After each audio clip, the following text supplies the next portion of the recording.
Tom Rivers wiped the grease from his hands with an old rag that had seen better days. The wrench slipped from his fingers and clattered to the metal floor of his workshop. He cursed under his breath and bent to pick it up. His back ached from spending 12 hours fixing a broken air recycler that should have been replaced years ago. But on Rim Station Omega 7, nothing got replaced. Everything just got patched up one more time. The station creaked around him like an old ship in a storm. Most people would find the constant groaning of metal disturbing, but Tom found it comforting. It meant the station was still alive, still fighting against the cold void of space that wanted to crush it, just like him. A sharp beeping sound came from his work terminal. Tom frowned and walked over to check it. The energy scanner was going crazy. Wild spikes of power were showing up from somewhere deep in the station. That was impossible. Nothing in the abandoned sections had power anymore. They had shut down those areas 3 years ago when half the population moved on to find better lives elsewhere. Tom grabbed his tool kit and a portable scanner. His curiosity was stronger than his common sense, which had gotten him in trouble, more times than he could count. The corridors that led to the abandoned sections were dark and cold. His breath made small clouds in the air as he walked. The emergency lighting flickered on and off, casting strange shadows on the walls. The scanner in his hand beeped faster as he got closer to the source of the energy readings. The numbers on the small screen made no sense.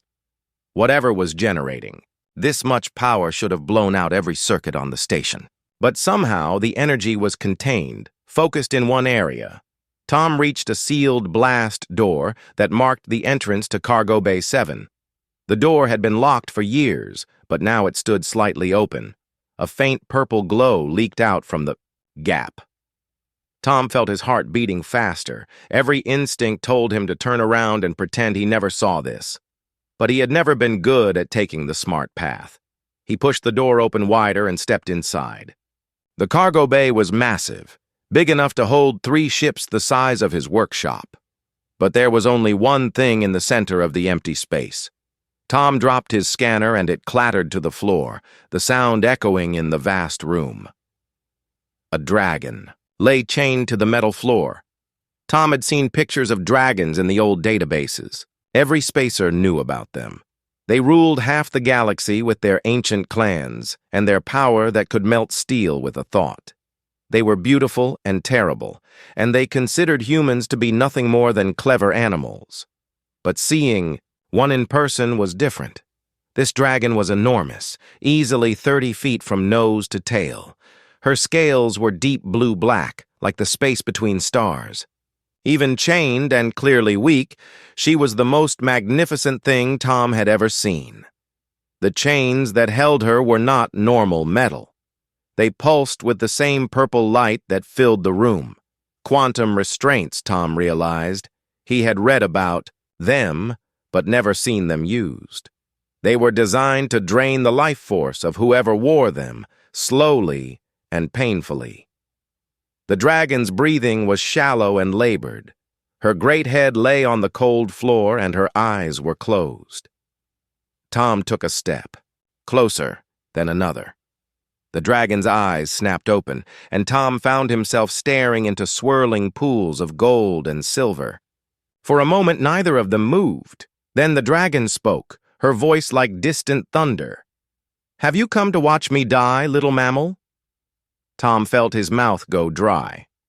Dragons rarely spoke to other species, and when they did, it was usually to give orders or threats. He had never heard of a dragon having a conversation with a human. "No," Tom said, surprised that his voice worked at all. "I came because my scanner picked up your energy signature. What happened to you?" The dragon studied him with those incredible eyes. "My clan bound me here as punishment. They left me to die slowly as an example to others who might show mercy to lesser species." Lesser species. Tom felt a flash of anger. "You mean humans?" "Among others." The dragon's voice was getting weaker. "I made the mistake of saving human civilians during the raid on Kepler Station. My clan considers this a betrayal of our natural superiority." Tom walked closer, examining the quantum restraints. The technology was far beyond anything humans could build, but the basic principles were similar to the power couplings he worked with every day. Energy flowed through conduits, just like electricity through wires. And anything that flowed could be redirected or stopped if you knew what you were doing. "How long have you been here?" Tom asked, pulling tools from his kit. 47 of your days, the dragon replied. "Why do you ask?" Tom knelt beside one of the restraint anchors. The metal was warm to the touch and hummed with power. "Because I think I can get you out of these things." The dragon raised her massive head, staring at him in disbelief. "That is impossible. These restraints were forged by the greatest artificers of my clan. No lesser technology can break them." "Maybe not." "Break them," Tom admitted, running his scanner over the restraint. "But I might be able to convince them to let go." He had spent his whole life fixing things that other people said could not be fixed. Quantum restraints were just another machine, and every machine had weaknesses. The scanner showed him the energy, flow patterns, the way power moved through the crystalline matrix that made up each shackle. There were redundancies and fail-safes, but also maintenance protocols. The restraints were designed to be removed by someone with the right codes and equipment. Tom did not have the codes, but he had something else. He had spent 20 years learning to make machines do things they were not supposed to do. He opened his toolkit and selected a quantum probe, a device normally used to test power coupling efficiency. "What are you doing?" the dragon asked. "Giving you a choice," Tom replied, carefully inserting the probe into a barely visible access port on the restraint. "You can stay chained here and die, or you can trust a human to help you." The dragon was quiet for a long moment. When she spoke, again her voice was very soft. "What is your name, human?" "Tom Rivers." "I am called Lyra. If you free me, Tom Rivers, I will owe you a debt that can never be repaid. But I must warn you, my clan will come looking for me. If they find that you helped me escape, they will kill you without hesitation." Tom looked up from his work and met her golden eyes. "Then we better make sure they do not find out." He activated the quantum probe and began the delicate work of tricking a machine built by beings who considered themselves gods into believing that a human mechanic had the authority to set their prisoner free. 3 days had passed since Tom first found Lyra in the cargo bay. He brought food and water every few hours, along with medical supplies that seemed tiny compared to her massive form.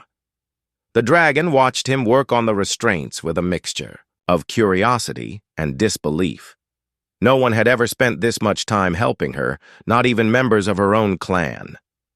Tom's fingers were raw from working with the quantum probes, but he was making progress. The restraints were more complex than anything he had ever encountered, but they followed logical patterns. Every system had rules, and rules could be bent if you understood them well enough. The first restraint around her left foreleg had begun to flicker. The purple glow was weaker now, and sometimes it went completely dark for several seconds. "You should not be doing this," Lyra said, as Tom adjusted another probe. "If my clan discovers what you have done, they will not just kill you. They will make an example of this entire station." Tom did not look up from his work. "Then I guess we better make sure they think you escaped on your own." "That is impossible. These restraints send a signal to my clan when they are tampered with. They already know someone is trying to free me." This made Tom pause. He looked at his scanner readings again, focusing on the communication protocols built into the restraints. Sure enough, there were regular data bursts being transmitted to, somewhere far beyond the station. "How long do we have?" "Perhaps 10 more days before the first ships arrive. They will not send many. Dragons do not believe any other species poses a real threat." Tom smiled grimly. "Then they are in for a surprise." As he worked, Lyra told him about Dragon Society. Her clan controlled 12 star systems and commanded fleets that could destroy planets. They had ruled for over 1,000 years, taking tribute from younger species and deciding which civilizations were allowed to advance. Humans were considered especially dangerous because they adapted so quickly and refused to accept their place in the galactic order. "Your species troubles us," Lyra admitted. "Most races accept that some are born to rule and others to serve. But humans always want to change things. You see a system that has worked for centuries and immediately start thinking about how to make it better. That is what makes us human," Tom replied. "We do not like being told that something is impossible." The first restraint finally released with a soft chime. Tom quickly moved to the next one while Lyra carefully flexed her freed limb. Feeling had returned to her foreleg for the first time in weeks, the quantum energy that had been slowly draining. Her life force was redirected back into the station's power grid. Tom's workshop lights burned brighter than they had in months. "I do not understand you, Tom Rivers," Lyra said as he worked on the second restraint. "Your species gains nothing by helping me. Dragons and humans are enemies. We have been enemies for 300 years, ever since your people refused to submit to our authority." Tom paused in his work. "Are we enemies? You and me right now?" Lyra considered this. "No, you are not my enemy. But my clan would say that makes me a traitor to my own kind." "Then maybe your clan is wrong about some things." The dragon was quiet for a long time after that. Tom continued working, his hands steady despite the exhaustion that was setting in.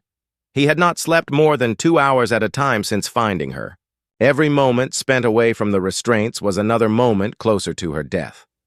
On the 4th day, Tom brought her real food instead of the protein bars and water he had been sharing. He had traded some of his best tools to other station residents for fresh meat.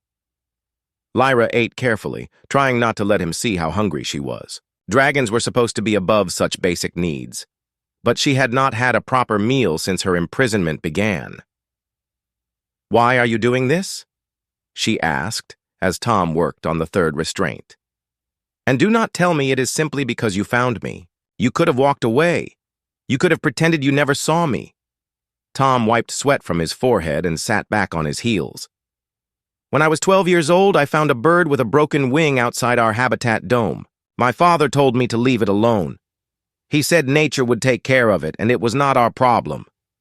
But I could not stop thinking about that bird lying there, suffering, while I went about my normal life." "What did you do?" "I fixed its wing. Took me 2 weeks of sneaking out at night to change the splint and bring it food. When it finally flew away, my father was furious. He said I had wasted time and resources on something that would probably just get hurt again." Lyra listened intently. "But you did it anyway." "I did it anyway. Because leaving something to suffer when you have the power to help is not nature taking care of things. It is just being cruel." The 3rd restraint released, and Lyra flexed her other foreleg. The sensation of blood flowing freely through her limbs was almost overwhelming. She had begun to forget what it felt like to move without pain. "My clan teaches that mercy is weakness," she said quietly. "They say that the strong survive by being strong, and the weak deserve whatever happens to them." Tom started on the 4th restraint, the one that bound her powerful hind leg. "What do you think?" "I think my clan has never been chained to a floor, slowly dying while others walk past and pretend not to see." As the days passed, other station residents began to notice Tom's frequent trips to the abandoned sections. Most ignored it, assuming he was salvaging old equipment, but a few of the more curious ones followed him and discovered what he was hiding. Word spread quickly through the small community. Tom returned to the cargo bay on the 7th day to find a small crowd waiting for him. 5 humans, all residents of the station, stood near the entrance looking nervous and excited. Lyra raised her head warily, her golden eyes tracking each of the newcomers. "Tom," said Beth, who ran the station's recycling center, "is it true? Are you really freeing a dragon?" Tom looked at the faces around him. These were good people who had worked hard to build a life on the edge of civilized space. They deserved to know what they were getting into. Yes, but I understand if you want me to leave. This could bring trouble to all of us.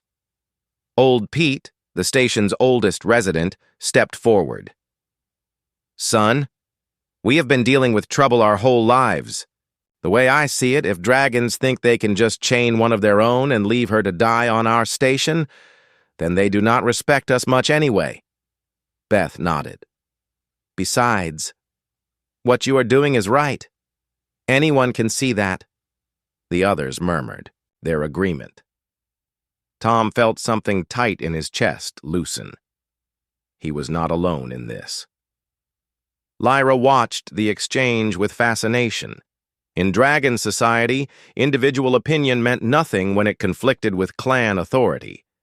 But these humans were choosing to support Tom even though it meant risking their lives. They were making their own decisions based on their own moral judgment.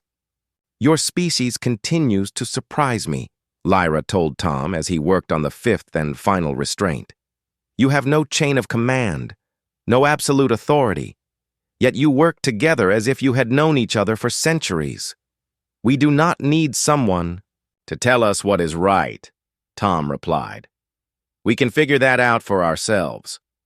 The final restraint was the most complex, designed to bind her wings and prevent any attempt at flight. Tom had saved it for last because he knew it would be the hardest to crack.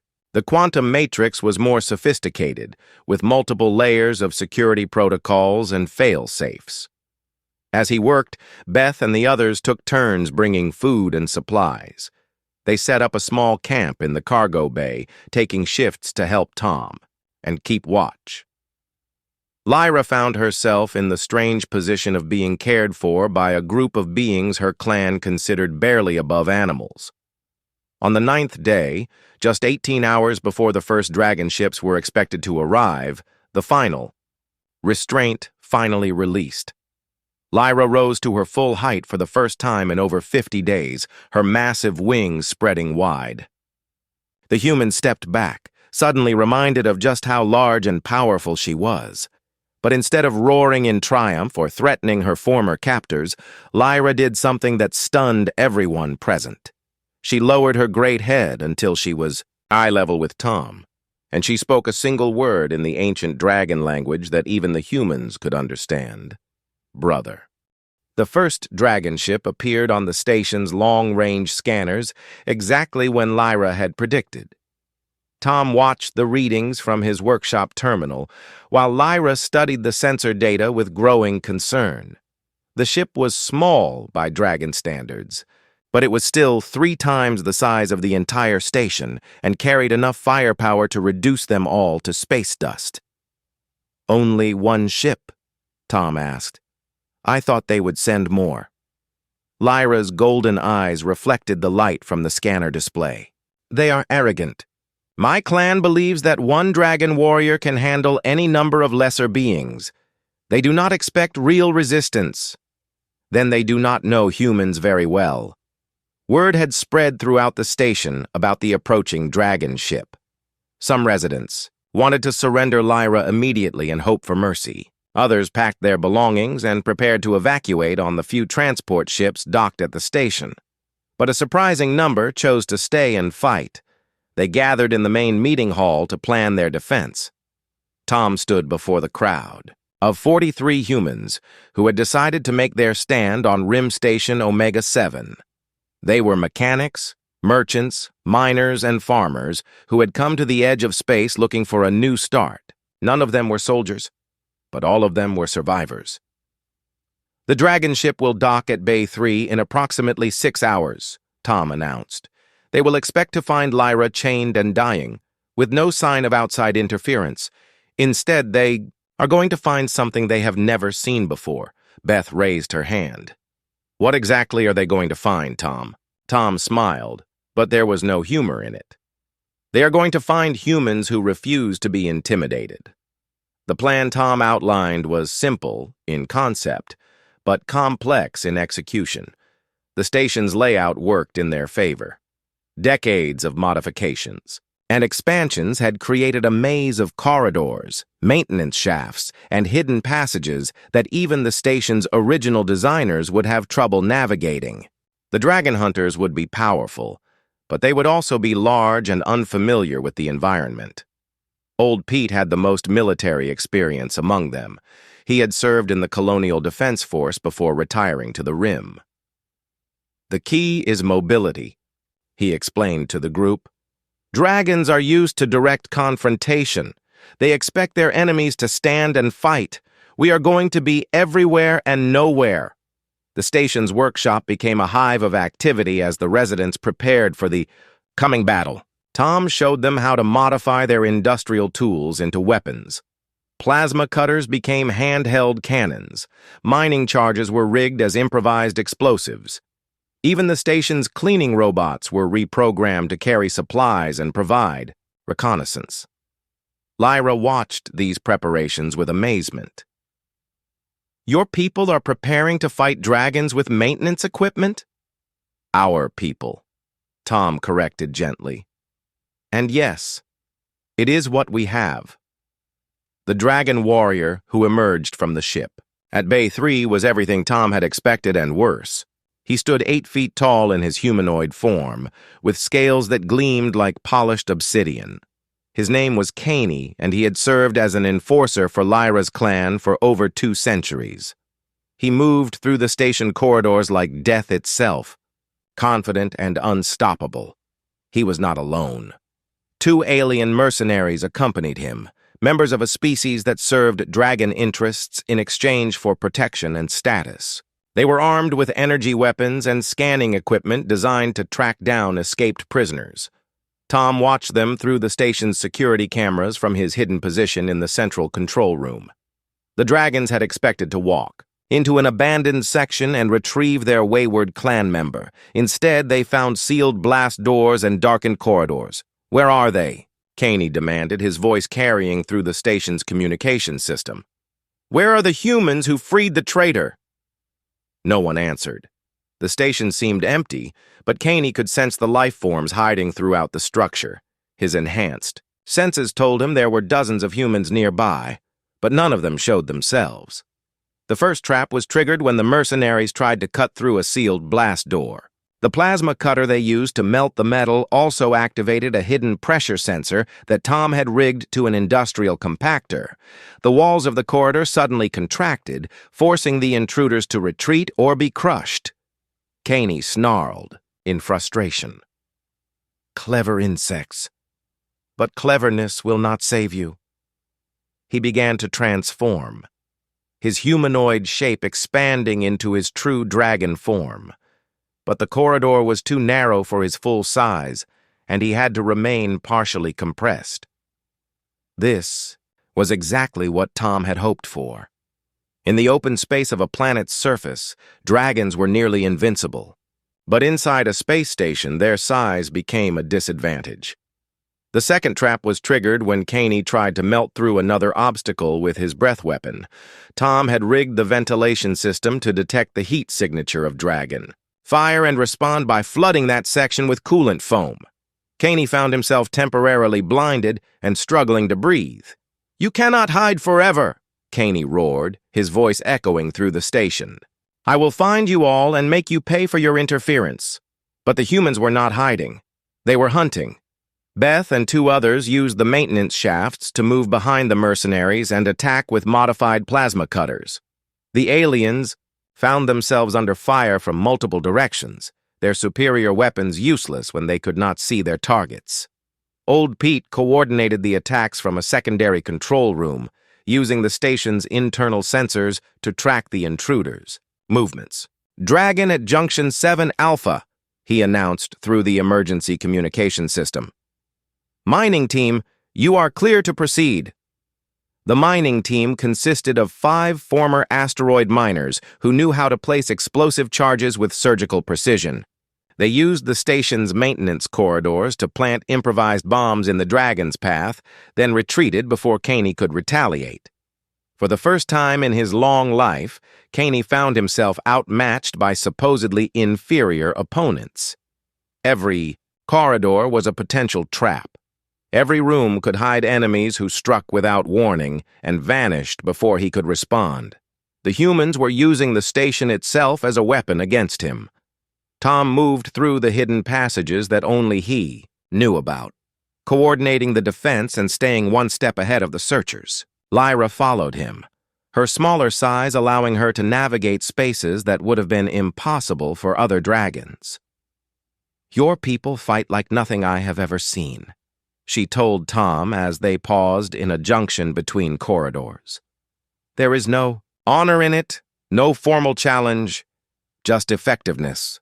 "Honor does not keep you alive when you are outnumbered and outgunned," Tom replied. "We fight to win, not to look good doing it." The battle continued for hours. The dragon and his mercenaries managed to advance deeper into the station, but every step cost them. One mercenary was severely injured by a plasma cutter attack and had to be carried by his companion. Caney himself was bleeding from multiple small wounds inflicted by the humans' hit-and-run tactics. Finally, Caney reached the central hub of the station, where the corridors opened into a larger space. Here, he could assume his full dragon form and use his devastating breath weapon without restriction. He transformed with a roar of rage, his massive bulk filling the chamber. "Come out and face me, cowards!" he bellowed. "I am Caney of the Sunfire clan, and I demand satisfaction." Tom emerged from the shadows at the far end of the chamber. He was alone, carrying only a single modified plasma cutter and wearing a smile that made Caney's blood run cold. "You want satisfaction?" Tom called across the chamber. "Then come and take it." Caney drew in breath for a flame attack that would incinerate the impudent human. But as he opened his mouth to release the deadly fire, Tom raised his plasma cutter and fired a single shot. The beam struck not Caney himself, but a carefully placed explosive charge hidden in the chamber's ceiling. The explosion brought down half the ceiling, along with the massive industrial power coupling that fed energy to the station's main engines. Caney found himself buried under tons of metal and sparking electrical equipment, wounded and trapped, but not dead. Tom walked over to where the dragon lay pinned and looked down at him with calm eyes. "The difference between you and us," he said, quietly, "is that you fight to prove how strong you are. We fight to protect what we love." Around the chamber, dozens of humans emerged from their hiding places, all of them armed and ready to continue the fight if necessary. Caney looked at their faces and saw something that terrified him more than any weapon. He saw determination, without fear, unity without command, and strength that came not from power, but from purpose. For the first time in his life, a dragon had been defeated by humans, and deep in his ancient heart, Caney began to understand that the galaxy was about to change forever. The captured dragon warrior lay trapped beneath twisted metal and sparking cables in the central hub of Rim Station Omega-7. Caney's obsidian scales were cracked and bleeding, but his golden eyes still burned with rage and humiliation. Around him, 43 humans stood ready with their improvised weapons, waiting to see what their prisoner would do next. Tom approached the trapped dragon carefully. Even wounded and pinned, Caney was still dangerous. One blast of flame could kill everyone in the chamber. But something in the dragon's expression had changed. The arrogant certainty was gone, replaced by confusion and a grudging respect that Caney clearly did not want to acknowledge. "Your name is Caney," Tom said, not asking but stating a fact. "Lyra told me about you. You have been hunting escaped prisoners for your clan for 200 years.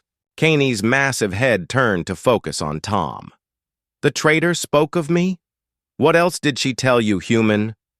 "She told me that dragons have been lying to the galaxy for centuries." Lyra emerged from the shadows behind Tom, her smaller but still impressive form moving with fluid grace. The sight of her made Caney snarl with renewed anger.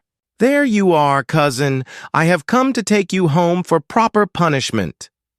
"I am already home," Lyra replied calmly. These humans have shown me more kindness in 10 days than our clan showed me in 160 years. Caney laughed, a sound like breaking glass. Kindness? Is that what you call it? They have poisoned your mind with their weakness. Once I return you to the clan elders, they will burn these false thoughts from your head. Tom felt the other humans tense around him. Several raised their plasma cutters, but he held up a hand to stop them. Tell me something, Caney. How many species in this galaxy have the technology to build ships that can travel between stars? The question seemed to confuse the dragon. What does that matter? Just answer the question. Caney considered for a moment. Perhaps 50 species have achieved interstellar flight on their own, maybe 60. And how many of those species developed that technology in the last 300 years? None, Caney replied automatically, then paused as he realized what Tom was implying. No species has achieved star flight since the humans refused to submit to Dragon Authority. Tom nodded. Interesting coincidence, do you not think?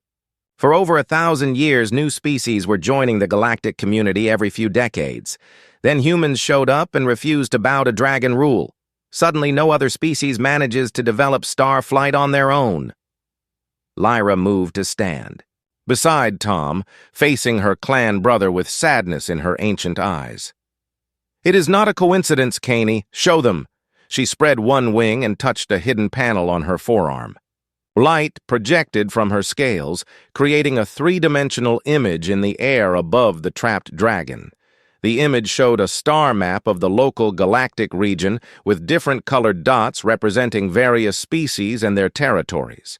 This is what our clan does not want anyone to see, Lyra explained. The complete record of our interventions over the past 5 centuries. Every time a species gets close to developing star flight, we interfere. Sometimes we destroy their research facilities and blame it on natural disasters. Sometimes we start wars between their nations to set back their progress. Sometimes we simply kill their best scientists and engineers. Tom studied the data with growing horror and anger. The map showed dozens of worlds where promising civilizations had been deliberately crippled or destroyed. Entire species had been kept in technological stagnation for generations, prevented from reaching their potential because dragons feared what they might become. Why? Tom asked, his voice barely controlled. Why hold back the entire galaxy? Caney struggled against the metal that pinned him, his rage building. Because we learned from our mistake with your species. We allowed humans to develop freely, and look what happened.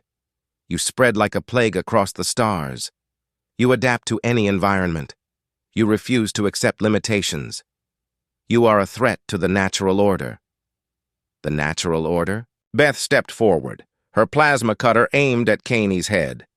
You mean the order where you get to decide who lives and who dies? We are the eldest species in this galaxy, Caney snarled. We have ruled for over 1,000 years.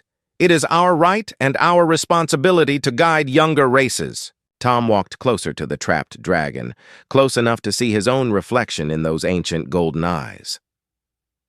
Guide them? You mean control them. Keep them weak so they can never challenge you. The projection from Lyra's wing changed, showing new data. This was information that even Caney had never seen, intelligence that Lyra had gathered during her centuries of service to the clan. It showed the true scope of dragon manipulation throughout the galaxy. We have agents embedded in governments of over 200 worlds, Lyra explained. We influence their policies, their research priorities, their military development. We ensure that no species ever gets strong enough to threaten dragon dominance. Old Pete whistled softly. No wonder the galaxy has been so quiet for the past few centuries. You people have been playing puppet master with entire civilizations. Caney's expression shifted from rage to something that might have been fear. You cannot reveal this information. The stability of the entire galaxy depends on dragon leadership. Stability? Tom laughed, but there was no humor in the sound. You call centuries of stagnation and oppression stability? You have turned the galaxy into a prison. The communication system throughout the station suddenly crackled to life. A new voice spoke, calm and ancient and filled with terrible authority. Tom recognized it immediately from Lyra's descriptions. Elder Vorth, leader of the Sunfire clan and one of the most powerful dragons alive. Greetings, humans of Rim Station, Omega-7. I am Elder Vorth of the Sunfire clan. You have something that belongs to me. Tom walked to the nearest communication panel and activated the transmitter. We have someone who chose to stay with us. If you want her back, you are welcome to come and ask her yourself. Elder Vorth's laughter echoed through the station like distant thunder. Brave words from such a small creature. But I did not come here to negotiate with insects. I came to make you an offer. The main display screen in the hub flickered to life, showing the bridge of a massive dragon ship. Elder Vorth was even more impressive than Tom had imagined. The ancient dragon wore his humanoid form like a barely fitting disguise. Power radiated from him like heat from a furnace. I offer you wealth. Beyond imagining, Vorth continued. Technology that will advance your species by centuries. A place of honor in the galactic community. All you must do is return my wayward clan member and forget everything you have learned. Tom looked at the faces of the humans around him. Some were tempted, he could see it in their eyes. The offer was incredibly generous, more than any of them had ever dreamed of possessing. But others, like Beth and old Pete, looked disgusted by the very suggestion. And if we refuse, Tom asked, then I will demonstrate why dragons have ruled this galaxy for 1,000 years. Your station will be destroyed. Your species will be marked for extinction. Every human world will burn until nothing remains but ash and memory. The silence that followed was deafening. Tom felt the weight of the decision settling on his shoulders. He could save his people by surrendering Lyra. He could secure humanity's future by betraying the one person who had shown them trust. Lyra moved to stand beside him, her massive head lowering until she was eye level with Tom. I will not ask you to die for me, she said softly. If you choose to return me to my clan, I will understand. Tom reached out and placed his hand against her scaled snout. Her skin was warm and smooth, alive with ancient power and newer wisdom. What kind of future would that be? One built on betraying someone who trusted us? He turned back to the communication panel and looked directly into Elder Vorth's ancient eyes. Here is our counteroffer. Leave our space immediately. Take your wayward enforcer with you, and stop interfering with other species' development. The galaxy does not belong to you anymore. Elder Vorth's expression did not change, but the temperature in the station seemed to drop several degrees. You refuse? Even knowing what it will cost you? We refuse, Tom said firmly. And we are not as helpless as you think. He nodded to Beth, who activated another display screen. This one showed sensor readings from throughout the local stellar region. Dozens of ships were moving toward their position, not the sleek vessels of the Dragon Fleet, but the rough, practical ships of human merchants, miners, and settlers.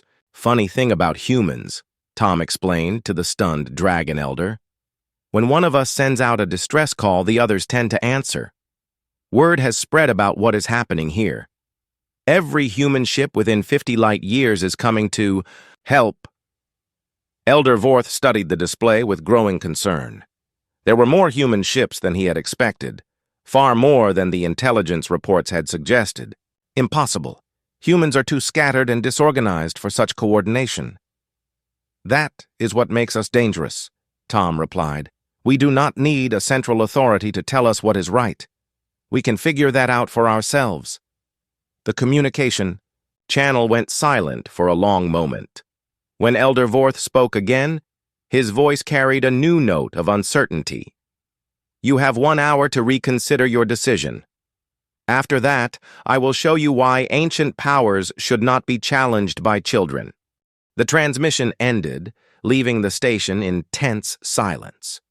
Tom looked around at the faces of his fellow humans. Fear was there, certainly, but also determination and something else that surprised him. Hope. 1 hour, Beth said quietly. That gives us time to prepare. Old Pete was already moving toward the communication console. I need to coordinate with the incoming ships. If we are going to make a stand, we need to do it properly. Tom turned to Caney, who had been listening to the entire exchange with growing amazement. The trapped dragon looked at Tom with something that might have been respect. You realize what you have done? Caney asked. You have just declared war on the most powerful force in the galaxy. My clan has weapons that can crack planets in half. Then we better make sure they do not get the chance to use them, Tom replied. As the humans scattered to make their final preparations, Lyra remained beside Tom in the hub. The weight of what was coming pressed down on both of them like a physical force. I should leave, Lyra said finally. If I surrender myself to Elder Vorth, perhaps he will spare your people. Tom shook his head. He will not spare us. We have seen too much, learned too much. Whether you stay or go, he will try to destroy us to protect the secret of dragon manipulation. Then why not accept his offer? Take the wealth and technology he promised? Because accepting that offer would mean accepting that some beings are born to rule and others to serve. It would mean giving up everything that makes us human. Lyra studied him with her ancient golden eyes. And what is that exactly? What makes humans different from all the other species in the galaxy? Tom thought about it for a moment, watching his fellow humans prepare for what might be their final battle.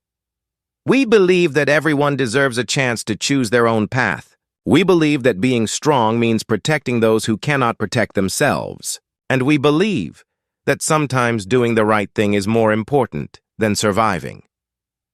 The dragon was quiet for a long time. When she spoke again, her voice was very soft. My clan would call those beliefs naive and dangerous. Your clan would be right about the dangerous part, Tom admitted. But they would be wrong about naive. We know exactly how dangerous our beliefs are. We just think they are worth the risk. Outside the station, the Dragon fleet was taking position for the coming battle. 3 massive ships, each one capable of destroying a moon, arranged themselves in a formation that would allow them to attack from multiple angles. Their weapons were already charging, building the energy needed to reduce Rim Station Omega-7 to scattered debris. But the human ships were arriving too, dozens of them dropping out of hyperspace in ragged formations. They were outnumbered and outgunned, but they kept coming anyway. Merchants who had never fired a shot in anger. Miners who had converted their industrial equipment into weapons. Families who had left their homes to help people they had never met. Tom watched the tactical display with a mixture of pride and terror. In less than an hour, the first shots would be fired in what might become the most important battle in galactic history, not because of the strategic value of one small station, but because of what the battle represented. For the first time in 1,000 years, someone was saying no to dragon authority. For the first time since humanity had entered the galactic community, other species would see that dragons could be challenged and defeated. The outcome was still uncertain. The dragons had superior firepower and centuries of military experience. But the humans had something else, something that Elder Vorth and his clan had never truly understood. They had each other, and sometimes that was enough to change the galaxy. The hour passed faster than anyone wanted it to. Tom stood in the station's command center watching the tactical display that showed 2 fleets facing each other across the void. 3 massive dragon ships held position near the station, their weapons fully charged and ready to fire. 47 human vessels of various sizes formed a loose defensive formation around Rim Station Omega-7, their improvised weapons and civilian shields looking pitiful compared to the ancient power arrayed against them. Elder Vorth's voice echoed through the station one final time. Your hour is up, humans. Have you reconsidered my generous offer? Tom activated the communication system, his voice carrying to every ship in both fleets. We have considered it carefully. Our answer is still no. Then you have chosen extinction. So be it. The first dragon ship opened fire, a beam of pure energy that could have melted through a battleship's armor like paper. But instead of striking the station, the beam hit the deflector shield that the human engineers had rigged using power cells from a dozen different ships. The shield held for exactly 3 seconds before overloading in a spectacular display of light and electricity. The humans did not wait for the second shot. Every ship in their ragtag fleet opened fire at once, filling the space between the fleets, with plasma bolts, missile trails, and improvised projectiles. Most of the shots bounced harmlessly off the dragon's superior shields, but a few found their targets. Sparks flew from damaged hull plating as the ancient ships shuddered under the unexpected assault. Elder Vorth's voice carried a note of surprise. Impossible. Human weapons cannot penetrate dragon shields. You are right, Tom replied through the communication system. Human weapons alone cannot penetrate your shields, but we are not alone. As if summoned by his words, new contacts appeared. On the tactical display, ships were dropping out of hyperspace all around the battlefield, but these were not human vessels. They belonged to a dozen different species, all of them supposedly loyal subjects of dragon authority. The newcomers opened fire immediately, their weapons striking the dragon ships from multiple directions. Elder Vorth's fleet found themselves surrounded by the very species they had ruled for centuries.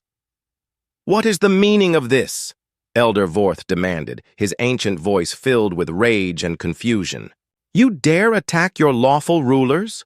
A new voice answered him, speaking the common galactic trade language with careful precision.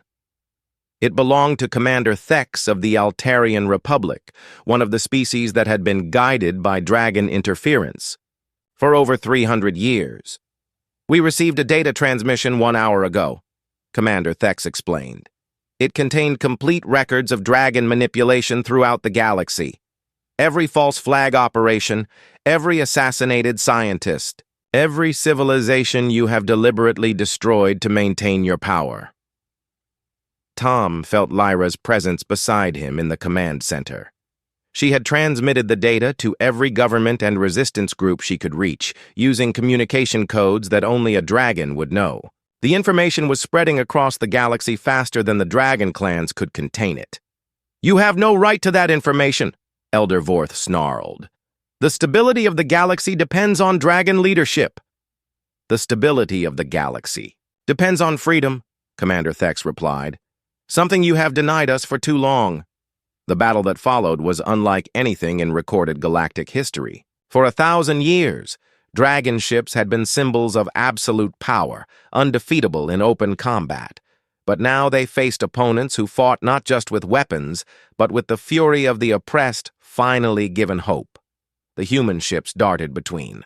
The larger vessels, like angry insects, their small size and maneuverability allowing them to strike at weak points that the dragons had never needed to defend. The alien ships coordinated their attacks with precision born of centuries of military cooperation, their commanders working together as equals rather than servants following orders. Elder Vorth's flagship staggered under a concentrated assault from 6 different directions. His shields flickered and failed, leaving the ancient hull exposed to direct fire. For the first time in his 1,000-year life, the Elder Dragon felt something he had not experienced since he was a hatchling. Fear. Impossible, he whispered, watching his displays show damage reports from all 3 ships. This cannot be happening, but it was happening. The dragon fleet that had ruled the galaxy for a millennium was being defeated by the very species they had oppressed. Not through superior technology or greater numbers, but through something the dragons had never understood: the power of united purpose. Tom watched the battle from his position in the command center, coordinating the human ships while Lyra provided tactical information about Dragon vessel weaknesses. Around them, the station's residents worked frantically to keep their improvised weapons and shields functioning. Dragon Ship 2 is listing to port, Beth reported from her position at the sensor station. Their main drive is failing. Human ship determination reports critical damage to their engine room, Old Pete added from the communication console. They are requesting evacuation. The battle raged for 3 hours, ships from a dozen species working together to bring down the symbols of their oppression. When Elder Vorth's flagship finally exploded in a brilliant flash of light, the cheer that went up from the human ships could be heard through the vacuum of space itself. The remaining 2 dragon ships tried to retreat, but they were surrounded by vessels that had waited centuries for this moment. When the last dragon ship surrendered, the galaxy had changed forever. In the aftermath of the battle, representatives from over 30 species gathered at Rim Station Omega-7. The small station that had been home to 43 humans became the center of a new galactic community, one built on cooperation than domination. Tom found himself sitting in the same cargo bay where he had first discovered Lyra, but now the space was filled with beings from across the galaxy. They had come to establish the Galactic Freedom Accord, a treaty that would prevent any one species from controlling the development of others. Lyra stood beside Tom as he addressed the assembly. She had formally renounced her clan ties and declared herself an exile, but she seemed more at peace than he had ever seen her. "We gather here not as rulers and subjects," Tom said, his words being translated into dozens of languages, but as equals. Each species represented here has the right to choose their own path, to develop their own technology, and to make their own mistakes. Commander Thex rose from his seat. The Altarian Republic formally recognizes the sovereignty of all species and pledges to defend the right of self-determination. One by one, the other representatives made similar declarations. The Centauri Trade Federation, the Rigel Colonial Union, the Independent Worlds Alliance. Species that had been enemies for centuries found common ground in their shared desire for freedom. Caney, the dragon warrior who had been captured during the battle for the station, watched the proceedings with a mixture of confusion and grudging respect. His clan would never forgive him for his failure, but he was beginning to understand that perhaps his clan had been wrong about many things. "What happens now?" he asked Tom during a break in the proceedings. "How do you propose to govern the galaxy without strong central authority?" Tom smiled. "We do not propose to govern the galaxy at all. We propose to let the galaxy govern itself. That is chaos. That is freedom. And sometimes they are the same thing." As the days passed, word of the events at Rim Station Omega-7 spread throughout the galaxy. On worlds that had been stagnant for centuries, scientists and engineers returned to research that had been abandoned or forbidden. New technologies began to emerge at a pace that alarmed the remaining dragon clans. But the most significant change was not technological. For the first time in 1,000 years, species throughout the galaxy began to see themselves as equals rather than servants. The rigid hierarchy that had kept the galaxy stable had been shattered, replaced by something far more chaotic but infinitely more hopeful. Tom continued his work as a mechanic, but now his workshop served as an informal embassy where representatives from dozens of species came to learn about human problem-solving techniques. The species that had once been considered barely above animals had become teachers and guides for a galaxy learning to be free. Lyra remained at the station, serving as an advocate for other dragons who chose to break from their clans. To everyone's surprise, there were many. Dragons who had grown tired of endless dominance. Dragons who wanted to explore what the galaxy could become if allowed to develop naturally. On quiet evenings, Tom and Lyra would sit in the observation deck and watch ships from across the galaxy coming and going from the station. Humans, Altarians, Centauri, and dozens of other species working together on projects that would have been impossible under dragon rule. "Do you ever regret it?" Tom asked one evening as they watched a joint human-alien research vessel prepare for departure. "Giving up your position, your clan, everything you once were?" Lyra considered the question carefully. "I gave up what I was told I should be, but I gained what I chose to become. That seems like a fair trade." Tom nodded, understanding. He had made a similar choice when he decided to free a chained dragon instead of walking away. Sometimes the right path was not the safe path, but it was always worth taking. The galaxy was changing, becoming something new and unpredictable. There would be challenges ahead, conflicts between species who had been enemies for generations, the difficult work of building a community based on equality rather than hierarchy. But for the first time in 1,000 years, every species in the galaxy had the chance to choose their own future. And that, Tom thought as he watched the stars wheel overhead, was worth any price they had paid. The age of dragon dominance was over. The age of galactic freedom had begun, and it had all started with one human mechanic who refused to walk past someone who needed help.